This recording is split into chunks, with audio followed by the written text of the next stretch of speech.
Break नंतर एक महत्त्वाची बातमी समोर येते. नया आहे पण सिरियस आहे. संदीप देशपांडेंकडून पुन्हा एकदा एक खोचक ट्विट करण्यात आले. किशोरी पेडणेकरांना देशपांडेंनी प्रत्युत्तर दिले. संदीप देशपांडेंना त्यांच्या पक्षात कोणी सिरियसली घेत नाही असं वक्तव्य किशोरी पेडणेकरांनी केलं होतं आणि आता त्यावर संदीप देशपांडे यांनी प्रत्युत्तर दिलंय.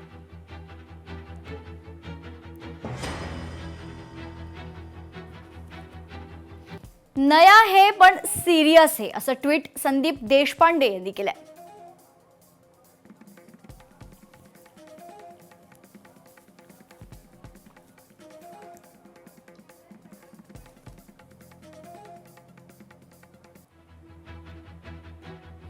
तर नया है पण सिरियस आहे असं खोचक ट्विट सूचक ट्विट आता पुन्हा एकदा संदीप देशपांडे यांनी केले. संदीप देशपांडे यांनी ट्विट करत किशोरी पेडणेकरांना प्रत्युत्तर दिलंय.